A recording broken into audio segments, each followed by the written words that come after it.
ಆತ್ಮೀಯ ಸ್ಪರ್ಧಾರ್ಥಿಗಳೇ, ಎಲ್ಲರಿಗೂ at competitive 1995 YouTube ಚಾನಲ್ಗೆ ಆತ್ಮೀಯವಾಗಿರ್ತಕ್ಕಂಥ ಸ್ವಾಗತ. ಈಗಾಗಲೇ ನಾವು GPSTRಗೆ ಸಂಬಂಧಪಟ್ಟಂಥ ವಿವರಣಾತ್ಮಕ ಪ್ರಶ್ನೋತ್ತರ ತರಗತಿಗಳನ್ನು ಡಿಸ್ಕಷನನ್ನು ಮಾಡ್ತಾ ಇದ್ದೀವಿ. ಅದರಲ್ಲಿ ಇವತ್ತಿನ ತರಗತಿಯಲ್ಲಿ 6ನೇ ತರಗತಿಯ 1ನೇ ಅಧ್ಯಾಯಕ್ಕೆ ಸಂಬಂಧಪಟ್ಟಂಥ ಪ್ರಮುಖ ವಿವರಣಾತ್ಮಕ ಪ್ರಶ್ನೋತ್ತರಗಳನ್ನು ಚರ್ಚೆ ಮಾಡೋಣ ಅಂತ ಹೇಳ್ತಾ ಇವತ್ತಿನ ತರಗತಿಯನ್ನು ಆರಂಭ ಮಾಡೋಣ. ಅದರೊಳಗಡೆ 6ನೇ ತರಗತಿ ಸಮಾಜ ವಿಜ್ಞಾನ 6th ಸ್ಟ್ಯಾಂಡರ್ಡ್ ಇತಿಹಾಸದ ಪರಿಚಯ ಮತ್ತು ಆರಂಭಿಕ ಸಮಾಜ ಅಂತಕ್ಕಂಥದ್ದು, ಅಲ್ಲಿ ವಿವರಣಾತ್ಮಕ ಪ್ರಶ್ನೋತ್ತರಗಳು ಅಂತಕ್ಕಂಥದ್ದು. ಅದರೊಳಗಡೆ ಒಂದನೇದು ಇತಿಹಾಸ ಅಂದರೇನು ಅಂತಕ್ಕಂಥ ಕ್ವಶನ್ನು ಅಥವಾ ಇತಿಹಾಸ ಎಂದರೇನು ಅಂತಕ್ಕಂಥದ್ದು. ಇದು 3 ಮಾರ್ಕ್ಸಿಗೆ ಕ್ವಶನ್ ಬಂತು ಅಂದರೆ ಅದನ್ನು ಯಾವ ರೀತಿಯಾಗಿ ಬರೀಬೇಕಪ್ಪ ಅಂದರೆ ನಾವು ಇಲ್ಲಿ ಪಾಯಿಂಟ್ಸ್ ವೈಸ್ ಕೊಟ್ಟಿದ್ದೀವಿ. ನಾವು ಇತಿಹಾಸ ಅಂದರೆ ಹಿಂದೆ ನಡೆದು ಹೋದ ಘಟನೆಗಳನ್ನು ಸರಿಯಾಗಿ ಒಂದರ ನಂತರ ಒಂದರಂತೆ ಹೇಳುವುದು, ಅಂದರೆ ಒಂದು ಇತಿಹಾಸವನ್ನು ಕಾಲಾನುಕ್ರಮಣಿಕವಾಗಿ ಹೇಳುವುದು, ಒಂದಾದ ನಂತರ ಒಂದು ಘಟನೆ ಆಯಿತು ಅಂತಕ್ಕಂಥದ್ದನ್ನು ಹೇಳುವುದು. ಇನ್ನು ನಂತರ ಇದು ಮನುಷ್ಯರು ಹೇಗೆ ನಡೆದು ಬಂದಿದ್ದಾರೆ ಅಂತ ನಮಗೆ ತೋರಿಸುತ್ತದೆ. ಇತಿಹಾಸ ಅಂದರೆ ಹಿಂದೆ ಇರತಕ್ಕಂಥ ಮನುಷ್ಯರು ಯಾವ ರೀತಿಯಾಗಿ ನಡೆದು ಬಂದಿದ್ದಾರೆ ಅಂತಕ್ಕಂಥದ್ದನ್ನು ನಮಗೆ ಹೇಳಿಕೊಡುತ್ತೆ. ಒಂದು ಘಟನೆ ಯಾವಾಗ, ಎಲ್ಲಿ, ಯಾರಿಂದ ನಡೆಯಿತು ಅನ್ನೋದನ್ನು ಕೂಡ ಸ್ಪಷ್ಟವಾಗಿ ಹೇಳುವುದೇ ಇತಿಹಾಸ. ಇದು ಇಲ್ಲ ಅಂದರೆ ಕತೆ ಆಗಿಬಿಡುತ್ತೆ. ಅಂದರೆ ಈ ರೀತಿಯಾಗಿರ್ತಕ್ಕಂಥ ಕರೆಕ್ಟ್ ಸರಿಯಾಗಿರ್ತಕ್ಕಂಥ ಮಾಹಿತಿ ಇರಲಿಲ್ಲ ಅಂದ್ರೆ ಅದೊಂದು ಕತೆ ಆಗುತ್ತೆ ಅಂತಕ್ಕಂಥದ್ದು. ಉದಾಹರಣೆಗೆ ಒಬ್ಬ ರಾಜ ಯುದ್ಧ ಮಾಡಿದ ಅನ್ನೋದು ಕತೆ.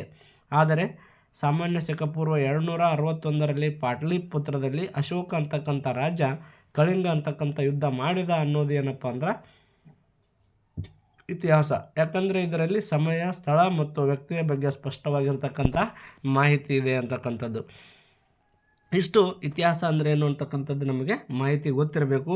ಅಂದರೆ ಈ ಹಿಂದೆ ನಡೆದು ಹೋಗಿರ್ತಕ್ಕಂಥ ಘಟನೆಗಳನ್ನು ಕಾಲಾನುಕ್ರಮಣಿಕೆಯಲ್ಲಿ ಹೇಳುವುದೇ ಇತಿಹಾಸ ಅಂತಕ್ಕಂಥದ್ದು. ಶಾರ್ಟ್ಕಟ್ ಆಗಿ ಅದರ 3 ಮಾರ್ಕ್ಸಿಗೆ ಕೇಳಿದವರಾಗಿ ಬರೆದ್ರವಾಗ 3 ಮಾರ್ಕ್ಸಲ್ಲಿ ಏನಾದರೂ ಬಂದರೆ ಇತಿಹಾಸ ಅಂದರೆ ಹಿಂದೆ ನಡೆದು ಹೋದ ಘಟನೆಗಳನ್ನು ಸರಿಯಾಗಿ ಒಂದರ ನಂತರ ಹೇಳುವುದೇ ಇತಿಹಾಸ ಅಂತಕ್ಕಂಥದ್ದು 1ನೇ ಪಾಯಿಂಟ್. ಆದರೆ ಇದು ಮನುಷ್ಯರು ಹೇಗೆ ನಡೆದು ಬಂದರು ಅಂತಕ್ಕಂಥ ದಾರಿಯನ್ನು ನಮಗೆ ತೋರಿಸುತ್ತಾ, ಒಂದು ಘಟನೆ ಯಾವಾಗ ನಡೀತು, ಎಲ್ಲಿ ನಡೀತು, ಯಾರಿಂದ ನಡೀತು, ಯಾವ ಸ್ಥಳದಲ್ಲಿ ನಡೀತು ಅಂತಕ್ಕಂಥದ್ದನ್ನು ಕೂಡ ಎಲ್ಲ ಮಾಹಿತಿಯನ್ನು ಹೇಳೋದು ಇತಿಹಾಸ ಅಂತಕ್ಕಂಥದ್ದು. ಇವಿಷ್ಟು ಪಾಯಿಂಟ್ಸ್ ನಮಗೆ ನೆನಪಿರಬೇಕು ಅಂತಕ್ಕಂಥದ್ದು.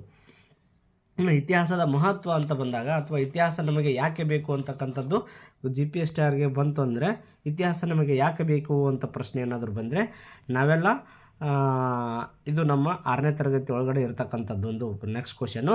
ಹಾಗೆಯೇ ಮನುಷ್ಯರಿಗೆ ನೆನಪಿನ ಶಕ್ತಿ ಇಲ್ಲದಿದ್ದರೆ ಹಾಗೆಯೇ ಮಾಡಿದ ತಪ್ಪುಗಳನ್ನೇ ಮತ್ತೆ ಮತ್ತೆ ಮಾಡ್ತಿದ್ರು, ಮುಂದೆ ಬರಲು ಆಗ್ತಿರಲಿಲ್ಲ ಅಂತಕ್ಕಂಥದ್ದು ಕೂಡ. ಅಂದರೆ ಈ ನೆನಪಿನ ಶಕ್ತಿ ಇರಲಿಲ್ಲ ಅಂತಂದ್ರೆ ತಪ್ಪುಗಳು ಪದೇ ಪದೇಯಾಗಿ ಆಗ್ತಿದ್ದವು ಅಂತಕ್ಕಂಥದ್ದು.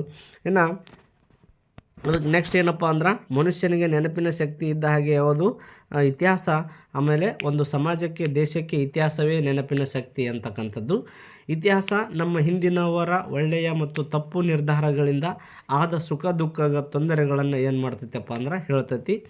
ಇದು ನಾವು ಮುಂದಿನ ದಿನಗಳಲ್ಲಿ ತಪ್ಪು ಮಾಡದಂತೆ ಎಚ್ಚರಿಕೆಯನ್ನು ಕೊಡುತ್ತದೆ. ನಮ್ಮ ಪೂರ್ವಜರ ಒಳ್ಳೆಯ ವಿಚಾರಗಳು ನಮಗೆ ದಾರಿ ತೋರಿಸುತ್ತವೆ. ಅವರ ಶಕ್ತಿ, ತ್ಯಾಗ, ಬಲಿದಾನಗಳು ಮುಂದಿನ ಪೀಳಿಗೆಗೆ ಏನು ಮಾಡ್ತಾವಪ್ಪ ಅಂದ್ರೆ ಸ್ಫೂರ್ತಿಯನ್ನು ನೀಡ್ತಾವೆ. ಇದು ನಮ್ಮ ಸಂಸ್ಕೃತಿ ಮತ್ತು ಸಂಪ್ರದಾಯವನ್ನು ಪರಿಚಯಿಸಿ ನಮ್ಮ ಬಗ್ಗೆ ಹೆಮ್ಮೆ ಮತ್ತು ಗೌರವವನ್ನು ಮೂಡಿಸುತ್ತದೆ ಅಂತಕ್ಕಂಥದ್ದು. ಇದು ಎಷ್ಟು ಮಾರ್ಕ್ಸು? 3 ಅಥವಾ 4 ಮಾರ್ಕ್ಸಿಗೆ ಇತಿಹಾಸ ನಮಗೆ ಯಾಕೆ ಬೇಕು ಅಥವಾ ಇತಿಹಾಸದ ಮಹತ್ವ ಅಂತ ಬಂದಾಗ ಇಷ್ಟು ಪಾಯಿಂಟ್ಸ್ಗಳು ನಮಗೆ ಗೊತ್ತಿರಬೇಕು ಅಂತಕ್ಕಂಥದ್ದು. ಇನ್ನು ನೆಕ್ಸ್ಟ್ ಇತಿಹಾಸದ ಪಿತಾಮಹ ಯಾರು ಅಂತ ಬಂದಾಗ ಹೆರೋಡೋಟಸ್ನನ್ನು ಇತಿಹಾಸದ ಪಿತಾಮಹ ಅಂತ ಕರಿತೀವಿ.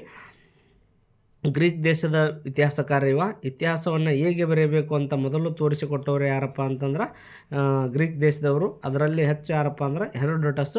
ಹಾಗಾಗಿ ಅವನನ್ನು ನಾವು ಏನಂತ ಕರಿತೀವಿ? ಇತಿಹಾಸದ ಪಿತಾಮಹ ಅಂತ ಕರಿತೀವಿ. ಇನ್ನು ಇತಿಹಾಸಕ್ಕೆ ಸಾಕ್ಷಿಗಳು ಅಥವಾ ಆಧಾರಗಳು ಅಂತ ಬಂದಾಗ ಇತಿಹಾಸಕ್ಕೆ ಸಾಕ್ಷಿಗಳು ಅಥವಾ ಆಧಾರಗಳು ಅಂತೂ ಯಾವ್ಯಾವು ಅಂತ ಬಂದಾಗ ನೋಡೋದಾದರೆ ಇಲ್ಲಿ ಇತಿಹಾಸವನ್ನು ಬರೆಯುವವರನ್ನು ನಾವೇನಂತ ಕರಿತೀವಪ್ಪ ಅಂದ್ರೆ ಇತಿಹಾಸಕಾರರು ಅಂತ ಕರಿತೀವಿ. ಅವರು ಸರಿಯಾದ ಮತ್ತು ಖಚಿತವಾದ ಮಾಹಿತಿ ಕೊಡಲು ಸಾಕ್ಷಿಗಳನ್ನು ಬಳಸ್ತಾರೆ. ಅದಕ್ಕೆ ನಾವು ಆಧಾರಗಳು ಅಂತ ಕರಿತೀವಿ. ಅದಕ್ಕೆ ಆಧಾರವಿಲ್ಲದೆ ಇತಿಹಾಸ ಇಲ್ಲ ಅಂತ ಹೇಳ್ತಾರೆ. ಅದು ಇತಿಹಾಸ ರಚನೆ ಆಗಬೇಕಾದ್ರೆ ಆಧಾರಗಳು ಪ್ರಮುಖವಾಗಿ ಬೇಕು ಅಂತಕ್ಕಂಥದ್ದು. ಹಾಗಾದರೆ ಇತಿಹಾಸದ ಸಾಕ್ಷಿಗಳಲ್ಲಿ ಮುಖ್ಯವಾಗಿ 2 ಆಧಾರಗಳು ಅಥವಾ 2 ವಿಧಗಳು ಅಂತ ಬಂದಾಗ ಒಂದನೇದು ಸಾಹಿತ್ಯಿಕ ಸಾಕ್ಷಿಗಳು, ಅಂದರೆ ಅವು ಬರಹದ ಮತ್ತು ಬಾಯಿಂದ ಬಂದ ಕಥೆಗಳಾಗಿದ್ದಾವೆ. ಅದರಲ್ಲಿ ಇತಿಹಾಸದ ಬಗ್ಗೆ ಬರವಣಿಗೆಯಲ್ಲಿರುವ ವಿಷಯಗಳು ಅಥವಾ ಬಾಯಿಂದ ಬಾಯಿಗೆ ಬಂದಿರುವ ವಿಷಯಗಳನ್ನು ಸಾಹಿತ್ಯದ ಸಾಕ್ಷಿಗಳು ಅಂತ ಕರಿತೀವಿ. ಇನ್ನು ಇದರೊಳಗಡೆನೆ ಮತ್ತೆ ಎರಡು ಅಂತಕ್ಕಂಥದ್ದು, ಒಂದು ಬರಹದ ಸಾಹಿತ್ಯ, ಇನ್ನೊಂದು ಬಾಯಿಂದ ಬಂದ ಸಾಹಿತ್ಯ ಅಂತಕ್ಕಂಥದ್ದು. ಇದು ಬರೆದಿರುವ ವಿಷಯಗಳು ಅಂದರೆ ಲಿಖಿತ ಸಾಹಿತ್ಯ ಮತ್ತು ಮೌಖಿಕ ಸಾಹಿತ್ಯ ಅಂತಕ್ಕಂಥದ್ದು ಅರ್ಥ ಇಲ್ಲಿ. ಇದರಲ್ಲಿ ನಮ್ಮ ದೇಶದ ಬರವಣಿಗೆಗಳು ಬರ್ತಾವೆ. ಇದನ್ನು ಇನ್ನೊಂದು ಹೆಸರಿನಿಂದ ಏನಂತ ಕರಿತೀವಿ ಅಂದ್ರೆ ದೇಶೀಯ ಸಾಹಿತ್ಯ ಅಂತ ಕರಿತೀವಿ. ನೆಕ್ಸ್ಟ್ ಬಾಯಿಂದ ಬಂದ ಸಾಹಿತ್ಯ, ಇದು ಬರವಣಿಗೆ ಇಲ್ಲದ ಸಾಹಿತ್ಯ ಆಗಿರ್ತೈತಿ. ಬಾಯಿಯಿಂದ ಬಾಯಿಗೆ ಬಂದಿರುವ ಕಥೆಗಳಾಗಿರ್ಬೋದು, ಹಾಡುಗಳಾಗಿರ್ಬೋದು, ಜನಪದಗಳಾಗಿರ್ಬೋದು, ಲಾವಣಿ ಗೀತೆಗಳಾಗಿರ್ಬೋದು, ಇನ್ನು ಪುರಾಣ ಕಥೆಗಳು ಮತ್ತು ಐತಿಹ್ಯಗಳು ಇವೆಲ್ಲವೂ ಕೂಡ ಏನಪ್ಪ ಅಂತಂದ್ರೆ ಮೌಖಿಕ ಸಾಹಿತ್ಯ ಅಂತಕ್ಕಂಥದ್ದು ಅಥವಾ ಬಾಯಿಂದ ಬಾಯಿಗೆ ಬಂದಿರತಕ್ಕಂಥ ಸಾಹಿತ್ಯ ಅಂತಕ್ಕಂಥದ್ದು. ಇನ್ನು ಪುರಾತನ ವಸ್ತುಗಳ ಸಾಕ್ಷಿಗಳು ಅಂತ ಬಂದಾಗ, ಆರ್ಕಿಯಾಲಜಿಕಲ್ ಆಧಾರಗಳು ಅಂತ ಬಂದಾಗ, ಪುರಾತನ ಅಂತಂದ್ರೆ ಅದಕ್ಕೆ ಇಂಗ್ಲೀಷ್ದೊಳಗೆ ನಾವು ಆರ್ಕಿಯಾಲಜಿಕಲ್ ಅಂತ ಕರಿತೀವಿ. ಹಿಂದಿನ ಕಾಲದ ಮನುಷ್ಯರು ಮಾಡಿದ ಮತ್ತು ಬಳಸಿದ ಭೂಮಿಯೊಳಗೆ ಸಿಗುವ ಹಳೆಯ ವಸ್ತುಗಳ ಉಳಿಕೆಗೆ ನಾವೇನಂತ ಕರಿತೀವಿ ಅಂದ್ರೆ ಪುರಾತನ ವಸ್ತುಗಳು, ಸಾಕ್ಷಿಗಳು ಅಂತ ಕರಿತೀವಿ. ಅವಶೇಷಗಳು, ಪ್ರಾಚೀನ ಅಂತಕ್ಕಂಥದ್ದು. ಇನ್ನು ಭೂಮಿಯ ಕೆಳಗೆ ಹುದುಗಿರುವ ವಸ್ತುಗಳನ್ನು ಭೂಮಿಯನ್ನು ಅಗೆದು ಹೊರಗೆ ತೆಗೆಯುತ್ತಾರೆ. ಇದನ್ನೇ ನಾವೇನಂತ ಕರಿತೀವಪ್ಪ ಅಂದ್ರೆ ಉತ್ಖನನ ಅಂತ ಕರಿತೀವಿ. ಇದು ಇಂಪಾರ್ಟೆಂಟ್. ಉತ್ಖನನ ಅಂದರೆ ಏನು ಅಂತಕ್ಕಂಥದ್ದು ಬಂದ್ರೆ, ಉತ್ಖನನ ಅಂದರೆ ಮನುಷ್ಯರ ಹಳೆಯ ವಸ್ತುಗಳನ್ನು ಅಥವಾ ಪಳೆಯುಳಿಕೆಗಳನ್ನು ಹೊರಗೆ ತೆಗೆಯಲು ಮಾಡುವ ವೈಜ್ಞಾನಿಕವಾಗಿ ಭೂಮಿಯನ್ನು ಅಗೆಯುವುದಕ್ಕೆ ನಾವೇನಂತ ಕರಿತೀವಿ, ಉತ್ಖನನ ಅಂತ ಕರಿತೀವಿ. ಇನ್ನು ಪುರಾತನ ವಸ್ತುಗಳ ಸಾಕ್ಷಿಗಳಲ್ಲಿ ಮಡಕೆ ಚೂರುಗಳು ಬರ್ತಾವೆ, ನಾಣ್ಯಗಳು ಬರ್ತಾವೆ, ಶಾಸನಗಳು ಬರ್ತಾವೆ, ಹಳೆಯ ಕಟ್ಟಡಗಳು, ಸ್ಮಾರಕಗಳು ಮತ್ತು ಇತರೆ ಉಳಿದ ವಸ್ತುಗಳು ಬರ್ತವೆ ಅಂತಕ್ಕಂಥದ್ದು. ಇನ್ನು ನೆಕ್ಸ್ಟ್ ನೋಡೋದಾದ್ರೆ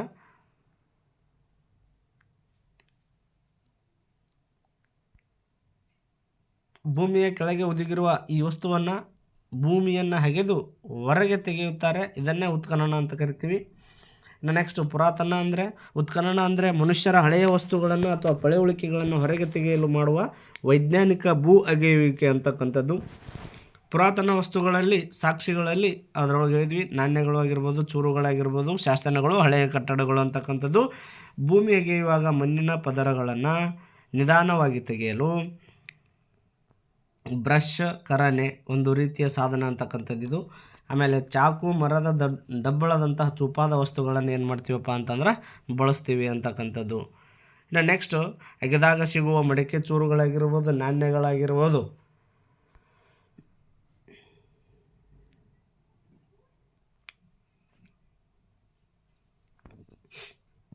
ಇನ್ನು ಇತಿಹಾಸದಲ್ಲಿ ಸಮಯದ ಲೆಕ್ಕ ಅಥವಾ ಕಾಲಗಣನೆಯನ್ನು ಯಾವ ರೀತಿಯಾಗಿ ಮಾಡ್ತಾರೆ ಅಂತಕ್ಕಂಥದ್ದು ಏನಾದರೂ ನಮಗೆ ಕ್ವಶನ್ ಬಂತಪ್ಪ ಅಂದ್ರೆ, ಇತಿಹಾಸದಲ್ಲಿ ಸಮಯವನ್ನು ಸೆಕೆ ಅನ್ನೋ ಪದದಿಂದ ಒಂದು ಮುಖ್ಯ ದಿನದಿಂದ ಶುರು ಮಾಡಿರ್ತಾರೆ. ಇತ್ತೀಚೆಗೆ ನಾವು ಸಾಮಾನ್ಯವಾಗಿ ಸಾಮಾನ್ಯ ಸೆಕೆ ಅಂದರೆ ಸಾಮಾನ್ಯ ಶಕ ಪೂರ್ವ, ಸಾಮಾನ್ಯ ಶಕ ಅಂತಕ್ಕಂಥದ್ದನ್ನು ಕರಿತೀವಿ. ಯೇಸು ಕ್ರಿಸ್ತರು ಬದುಕಿದ್ದ ವರ್ಷದಿಂದ ಶುರುವಾಗುತ್ತದೆ ಅಂತಕ್ಕಂಥದ್ದು ಇದು. ಉದಾಹರಣೆಗೆ ವಿಜಯನಗರ ಸಾಮ್ರಾಜ್ಯ ಸಾಮಾನ್ಯ ಶಕ 1336ರಲ್ಲಿ ಶುರುವಾಯಿತು. ಅಂದರೆ ಯೇಸುವಿನ ವರ್ಷದಿಂದ 1336 ವರ್ಷಗಳು ಕಳೆದಿದೆ ಅಂತಕ್ಕಂಥ ಅರ್ಥವನ್ನು ಕೊಡುತ್ತೆ. ಇನ್ನು ಬೇರೆ ಬೇರೆ ಸೆಕೆಗಳು ಇವೆ. ಉದಾಹರಣೆಗೆ ಶಾಲಿವಾಹನ ಸೆಕೆ ಆಗಿರ್ಬೋದು, ಗುಪ್ತ ಸೆಕೆ, ವಿಕ್ರಮ ಸೆಕೆ, ಹಿಜ್ರಾ ಸೆಕೆಗಳು ಅಂತಕ್ಕಂಥದ್ದು. ಒಂದು ಶತಮಾನ ಅಂದರೆ ಎಷ್ಟಪ್ಪ ಅಂತಂದ್ರೆ 100 ವರ್ಷಗಳು ಅಂತಕ್ಕಂಥದ್ದು. ಈಗ ನಾವು 21ನೇ ಶತಮಾನದಲ್ಲಿದ್ದೀವಿ. ಅಂದರೆ ಸಾಮಾನ್ಯ ಶಕ 2001ರಿಂದ 2100 ವರ್ಷ ಅಂತಕ್ಕಂಥದ್ದು ಬರುತ್ತೆ. ಈ ವರ್ಷಗಳು ಮನುಷ್ಯನ ಬೆಳವಣಿಗೆಯನ್ನು ಅರ್ಥ ಮಾಡಿಕೊಳ್ಳಲು ಸಹಾಯ ಮಾಡುತ್ತವೆ. ಘಟನೆಗಳು ಯಾವಾಗ ನಡೆದವು ಅಂತ ತಿಳಿಸುವುದೇ ಇದರ ಮುಖ್ಯ ಉದ್ದೇಶ, ಬರೀ ಕಂಠಪಾಠ ಮಾಡಲು ಅಲ್ಲ ಅಂತಕ್ಕಂಥದ್ದು. ಇತಿಹಾಸ ಸಮಯದ ಲೆಕ್ಕ ಮತ್ತು ಕಾಲಗಣನೆಗೆ ಅನುಕೂಲವಾಗಿರ್ತಕ್ಕಂಥದ್ದು. ಇನ್ನು ಇತಿಹಾಸದ ಮುಖ್ಯ ಕಾಲಗಳು ಅಂತ ಬಂದಾಗ ಅಥವಾ ಇತಿಹಾಸವನ್ನು 3 ಭಾಗಗಳನ್ನಾಗಿ ಮಾಡಿದ್ದೀವಿ ಅಂತಕ್ಕಂಥದ್ದು ಬಂದಾಗ, ಇದು 3 ಅಂಕಕ್ಕೆ ಬಂದಾಗ ಪ್ರಾಗೈತಿಹಾಸಿಕ ಕಾಲ, ಪೂರ್ವಭಾವಿ ಇತಿಹಾಸ ಕಾಲ, ಇತಿಹಾಸ ಕಾಲ ಅಂತಕ್ಕಂಥದ್ದು. Prehistorical, historical period and historic period ಅಂತಕ್ಕಂಥದ್ದು.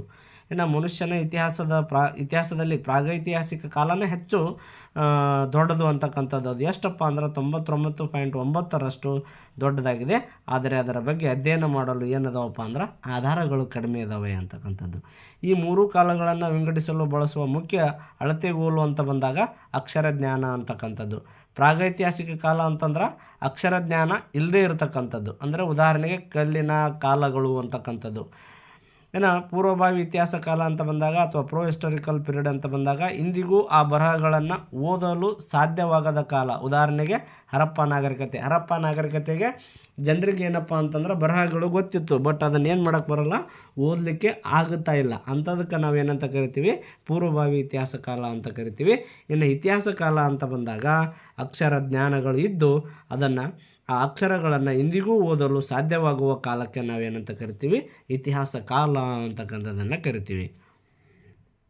ನೆಕ್ಸ್ಟು ಮನುಷ್ಯನ ಬೆಳವಣಿಗೆ ಆದಿ ಯಾವ ರೀತಿ ಆಯಿತು ಅಂತಕ್ಕಂಥದ್ದು ಕ್ವಶನ್ ಬಂತಪ್ಪ ಅಂದ್ರೆ, ಈ ಜೀವಿಗಳ ಬೆಳವಣಿಗೆಯಲ್ಲಿ ಮೊದಲನೇದೇ ಬೆಳವಣಿಗೆ ಆಗಿದ್ದು ಏಕಕೋಶ ಜೀವಿಗಳಿಂದ ಹಿಡಿದು ಮೀನು, ಸಸ್ಯ, ಕೀಟ, ಪಕ್ಷಿಗಳು, ಸಸ್ತನಿಗಳು. ಆಮೇಲೆ ಸುಮಾರು 18 ಲಕ್ಷ ವರ್ಷಗಳ ಹಿಂದೆ ಮನುಷ್ಯರು ಏನಾಗ್ತಾರಪ್ಪ ಅಂತಂದರೆ ಇಲ್ಲಿ ಬೆಳವಣಿಗೆ ಆಗ್ತಾರೆ. ಇದು ಕ್ವಶನ್ ಆಗಿದೆ, ಇದನ್ನು ನೋಡ್ಕೊಳ್ರಿ. ಇನ್ನು ನೆಕ್ಸ್ಟ್, ಮೊದಲ ಆಧುನಿಕ ಮನುಷ್ಯರು ದಕ್ಷಿಣ ಆಫ್ರಿಕಾದಲ್ಲಿ ಕಾಣಿಸಿಕೊಂಡರು. ಮೊದಲು ಎಲ್ಲಿ ಕಾಣಿಸ್ಕೊಂಡ್ರು? ದಕ್ಷಿಣ ಆಫ್ರಿಕಾದಲ್ಲಿ ಕಾಣಿಸ್ಕೊಂಡರು ಮತ್ತು ಅಲ್ಲಿಂದ ಪ್ರಪಂಚದ ಬೇರೆ ಬೇರೆ ಕಡೆಗೆ ವಲಸೆ ಹೋದರು ಎಂದು ಹೇಳಲಾಗುತ್ತದೆ. ಅಂದರೆ ಇಲ್ಲಿ ಮನುಷ್ಯನ ನಾಗರಿಕತೆಯಿಂದ ಹಿಡಿದು ಇಲ್ಲಿವರೆಗೂ ಕೂಡ ಮನುಷ್ಯರು ಯಾವ ರೀತಿಯಾಗಿ ಬೆಳೆದು ಬಂದರು ಅಂತಕ್ಕಂಥದ್ದು ಕ್ವಶನ್ ಬರುವಂಥ ಸಾಧ್ಯತೆ. ಇನ್ನು ಪ್ರಾಗೈತಿಹಾಸಿಕ ಕಾಲದ ಭಾಗಗಳು ಅಂತ ಬಂದಾಗ ಅಲ್ಲಿ ಪ್ರಾಗೈತಿಹಾಸಿಕ ಕಾಲದಲ್ಲಿ ಮತ್ತೆ 3 ಭಾಗಗಳನ್ನು ಮಾಡ್ತೀವಿ. ಹಳೆಯ ಕಲ್ಲಿನ ಕಾಲ ಅಂದರೆ ಹಳೆಯ ಶಿಲಾಯುಗ, ಪ್ಯಾಲಿಯೋಲಿಥಿಕ್ ಏಜ್ ಅಂತಕ್ಕಂಥದ್ದು ಕರಿತೀವಿ. ಅದೇ ಪ್ಯಾಲಿಯೋಲಿಥಿಕ್ ಏಜ್ದೊಳಗೆ ಏನೇನಿದ್ದಾವೆ ಅಂತಕ್ಕಂಥದ್ದು, ಇದು ಮನುಷ್ಯನ ಇತಿಹಾಸದ ಆರಂಭಿಕ ಪುರಾತನ ಹಂತವಾಗಿದೆ.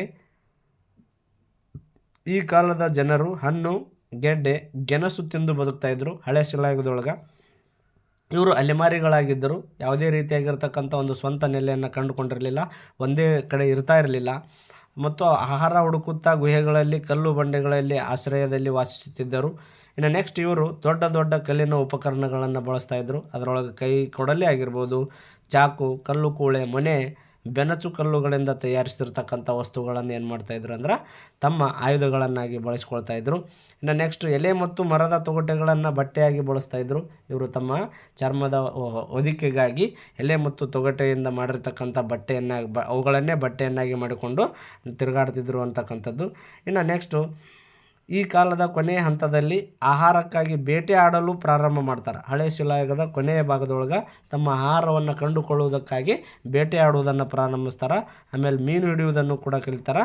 ಇನ್ನು ಈ ಶಿಲಾಯುಗದ ಅಂತ್ಯ ಭಾಗದೊಳಗೆ ಆಮೇಲೆ ಮಧ್ಯ ಶಿಲಾಯುಗದ ಆರಂಭದ ಭಾಗದೊಳಗೆ ಏನಾಗುತ್ತಪ್ಪ ಅಂತಂದ್ರೆ ಬೆಂಕಿಯ ಪರಿಚಯ ಆಗುತ್ತೆ ಇವರಿಗೆ. ಇದರ ಸಮಯವನ್ನು 5 ಲಕ್ಷ ವರ್ಷಗಳಿಂದ 12,000 ವರ್ಷಗಳು ಅಂತ ಕರಿತಾ ಇದ್ದೀವಿ. ಈ ಹಳೆಯ ಶಿಲಾಯುಗದ ಕಾಲವನ್ನು 5 ಲಕ್ಷದಿಂದ 12,000 ವರ್ಷ ಅಂತಕ್ಕಂಥದ್ದನ್ನು ಗುರುತಿಸ್ತೀವಿ. ಇನ್ನು ಹಳೆಯ ಶಿಲಾಯುಗದ ಪ್ರಮುಖ ಸ್ಥಳಗಳು ಅಂತ ಬಂದಾಗ ಮಧ್ಯಪ್ರದೇಶದ ಬೇಲಾನ್ ಕಣಿವೆ, ಆಮೇಲೆ ಕರ್ನಾಟಕದ ಹುಣಸ್ಗಿ ಮತ್ತು ಬೈಚ್ಪಾಳ್, ಆಂಧ್ರ ಪ್ರದೇಶದ ಕರ್ನೂಲ್, ಅಮರಾವತಿ, ತಮಿಳುನಾಡಿನ ಅತ್ತಿ ರಾಮಪಕ್ಕಂ ಅಂತಕ್ಕಂಥದ್ದು.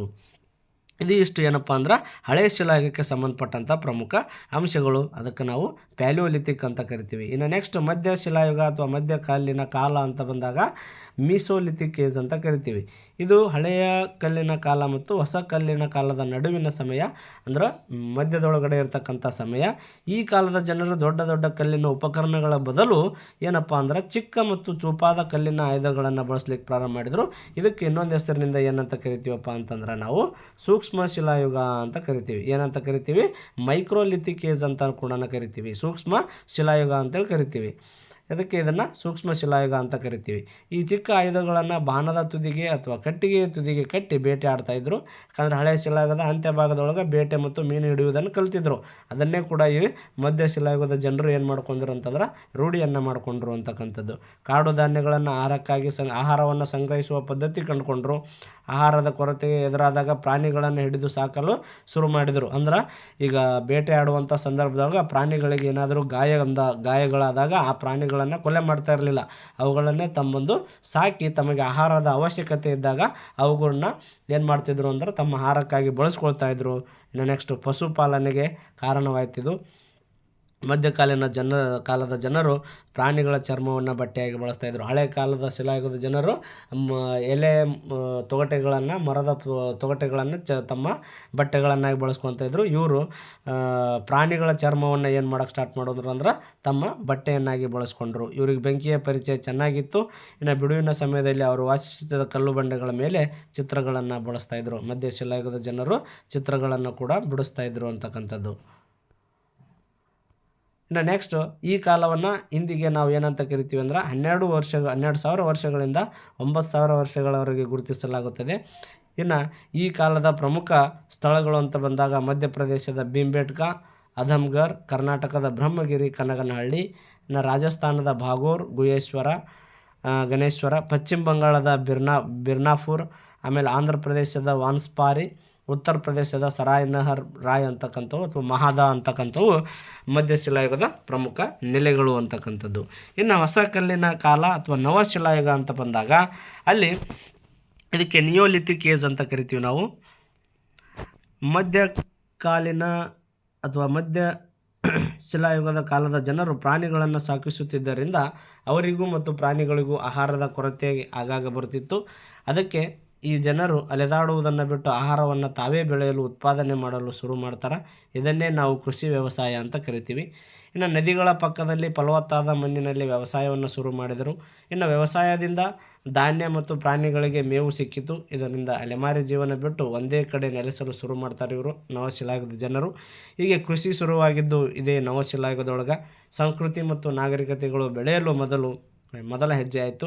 ಇನ್ನು ಭಾರತ ಉಪಖಂಡದಲ್ಲಿ ಕೃಷಿಯ ಮೊದಲ ಕುರುಹುಗಳು ಕಂಡು ಬಂದಿದ್ದಂದ್ರೆ ಪಾಕಿಸ್ತಾನದ ಮೆಹರ್ಗರ್ನೊಳಗೆ ಮೊದಲ ಕುರುಹುಗಳು ಕಂಡುಬಂದು ಕೃಷಿಯು ಇಲ್ಲಿನ ಜನರು ವಾಸಿಸಲು ವನ ಇಟ್ಟಿಗೆಗಳಿಂದ ಮನೆಗಳನ್ನು ನಿರ್ಮಿಸಲಿಕ್ಕೆ ಪ್ರಾರಂಭ ಮಾಡಿದರು. ಮೊದಲು ಕಾಶ್ಮೀರದ ಬುರ್ಜೋಮ್ ಪ್ರದೇಶದ ಜನರು ಭೂಮಿಯ ಕೆಳಗೆ ಗುಹೆಗಳನ್ನು ಕಟ್ಟಿಕೊಂಡಿದ್ದರು ಅಂತಕ್ಕಂಥ ಮಾಹಿತಿ ನವಶಿಲಾಯುಗದೊಳಗೆ ಕಂಡು ಬರ್ತೈತಿ. ಇನ್ನು ನೆಕ್ಸ್ಟ್ ವ್ಯವಸಾಯದಿಂದ ಬಂದ ಧಾನ್ಯವನ್ನು ಸಂಗ್ರಹಿಸಲು ಪ್ರಾರಂಭ ಮಾಡಿದರು, ಕೃಷಿ ಪ್ರಾರಂಭ ಮಾಡಿದರು. ಇನ್ನು ನೆಕ್ಸ್ಟ್ ಮಣ್ಣಿನಿಂದ ಮಡಿಕೆಗಳನ್ನು ಕೈಯಿಂದ ಮಾಡುವ ವಿಧಾನವನ್ನು ಕಂಡುಹಿಡಿಕೊಂಡ್ರು. ಯಾವುದ್ರೊಳಗೆ ನವಶಿಲಾಯುಗದೊಳಗೆ. ಇನ್ನು ಧಾನ್ಯವನ್ನು ಪುಡಿ ಮಾಡಲು, ಕುಟ್ಟಲು ಮತ್ತು ಬೀಸಲು ಸಾಧನಗಳನ್ನು ಬಳಸಲು ಶುರು ಮಾಡಿದರು. ಇದೇ ಕಾಲದಲ್ಲಿ ಮೊದಲ ಹಳ್ಳಿಗಳು ಕಂಡುಬಂದವು. ಅದು ಎಲ್ಲಿ ಅಂದ್ರೆ ಪಾಕಿಸ್ತಾನದ ಮೆಹರ್ಗರ್ ಅಂತಕ್ಕಂಥದ್ದು. ಆಮೇಲೆ ಇವರಿಗೆ ಚಕ್ರದ ಪರಿಚಯ ಆಯಿತು, ಮಡಿಕೆಯ ಪರಿಚಯ ಆಯಿತು, ಕೃಷಿಯ ಪರಿಚಯ ಆಯಿತು. ಇನ್ನು ನೆಕ್ಸ್ಟು ಈ ಕಾಲವನ್ನು ನಾವು 9,000ದಿಂದ 5,000 ವರ್ಷಗಳವರೆಗೆ ಗುರುತಿಸ್ತೀವಿ.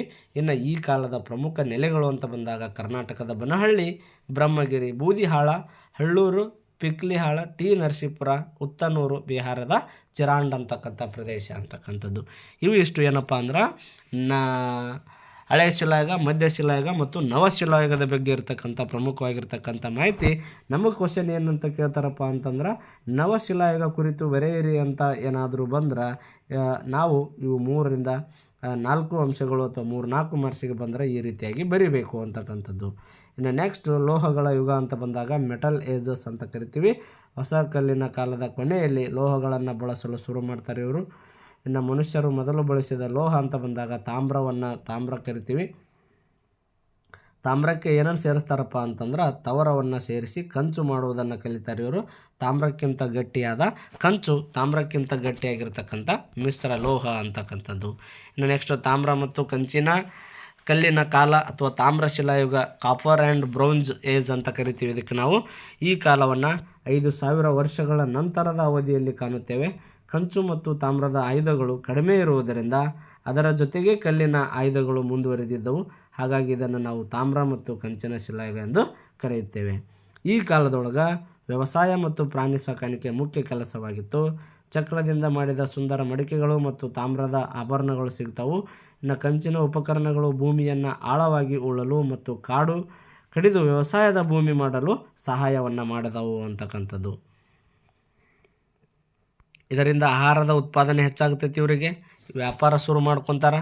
ಆಮೇಲೆ ಇದರಿಂದಾಗಿ ವಾಯುವ್ಯ ಭಾರತದೊಳಗೆ ಸಿಂಧು ಮತ್ತು ಹರಪ್ಪ ಮತ್ತು ಅದರ ಉಪನದಿಗಳ ಅಕ್ಕಪಕ್ಕ ಹರಪ್ಪ ನಾಗರಿಕತೆಯಿಂದ ದೊಡ್ಡ ದೊಡ್ಡ ಸಂಸ್ಕೃತಿಗಳು ಬೆಳೆಯಲು ಸಾಧ್ಯವಾಯಿತು. ಇತಿಹಾಸಕಾರರು ಇದನ್ನು ಮೊದಲ ನಗರೀಕರಣ ಅಂತ ಕರೆದರು. ನೆಕ್ಸ್ಟ್ ಕಬ್ಬಿಣದ ಕಾಲ ಅಂತ ಬಂದಾಗ ಐರನ್ ಏಜ್ ಅಂತ ಬಂದಾಗ ಇದರಲ್ಲಿ ಕಬ್ಬಿಣ ಅತ್ಯಂತ ಗಟ್ಟಿಯಾಗಿರ್ತಕ್ಕಂಥ ಲೋಹ.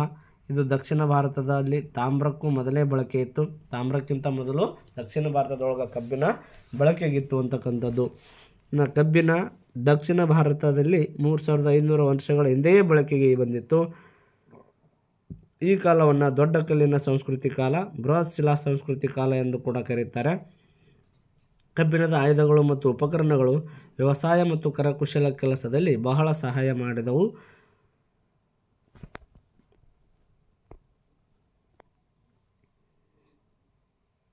ಉತ್ತರ ಭಾರತದಲ್ಲಿ ಕಬ್ಬಿನ ಬಳಕೆ ಹೆಚ್ಚಾದಂತೆ ವ್ಯವಸಾಯದ ಕೆಲಸಗಳು ಬಹಳ ಹೆಚ್ಚಾದವು. ಇದರಿಂದ ಹೆಚ್ಚು ಉತ್ಪಾದನೆ ಆಯಿತು. ಇದು 2006ರಿಂದ ವರ್ಷಗಳವರೆಗೆ ಹಿಂದೆ ಗಣರಾಜ್ಯಗಳು ಚಿಕ್ಕ ರಾಜ್ಯಗಳು ಆಗಿ ಬೆಳೆದವು ಅಂತಕ್ಕಂಥದ್ದು. ನಂತರ ನಂದ ಸಾಮ್ರಾಜ್ಯ ಬರುತ್ತೆ, ಮೌರ್ಯ ಸಾಮ್ರಾಜ್ಯಗಳಂಥ ದೊಡ್ಡ ರಾಜ್ಯಗಳು ಏನಾಗ್ತಾವಪ್ಪ ಅಂತಂದ್ರೆ ಬೆಳಿತಾವು ಅಂತಕ್ಕಂಥದ್ದು. ಇದು ಇಷ್ಟೇನಪ್ಪ ಅಂತಂದ್ರೆ ನಮ್ಮ GPSTRಗೆ ಬರ್ತಕ್ಕಂಥ ಪ್ರಮುಖ 1ನೇ ಅಧ್ಯಾಯದೊಳಗೆ ವಿವರಣಾತ್ಮಕ ಪ್ರಶ್ನೋತ್ತರದೊಳಗೆ 6th ಪಾರ್ಟ್ 1ದೊಳಗೆ ಇವತ್ತು ನಾವು 1ನೇ ಅಧ್ಯಾಯವನ್ನು ಮುಗಿಸಿದ್ವಿ ಅಂತಕ್ಕಂಥದ್ದು. ಇನ್ನು ಮುಂದಿನ ತರಗತಿಯಲ್ಲಿ 6ನೇ ತರಗತಿಗೆ ಸಂಬಂಧಪಟ್ಟಂಥ ವಿವರಣಾತ್ಮಕ ಪ್ರಶ್ನೆದೊಳಗೆ 2ನೇ ಅಧ್ಯಾಯದ ವಿವರಣಾತ್ಮಕ ಪ್ರಶ್ನೋತ್ತರಗಳನ್ನು ನಿಮ್ಮ ಮುಂದೆ ತರಲು ಪ್ರಯತ್ನಿಸ್ತೀವಿ. ಆದಷ್ಟು ಇನ್ನೂ ನಮ್ಮ ಚಾನಲನ್ನು ಯಾರು ಸಬ್ಸ್ಕ್ರೈಬ್ ಆಗಿಲ್ಲ ಅವರೆಲ್ಲರೂ ಕೂಡ ಸಬ್ಸ್ಕ್ರೈಬ್ ಮಾಡಿಕೊಳ್ಳಿ, ಇನ್ನೂ ನಿಮ್ಮ ಸ್ನೇಹಿತರಿಗೆ ಶೇರ್ ಮಾಡಿ ಅಂತ ಹೇಳ್ತಾ ಇವತ್ತಿನ ತರಗತಿಯನ್ನು ಇಲ್ಲಿಗೆ ಮುಗಿಸ್ತಾ ಇದ್ದೀನಿ. Thank you.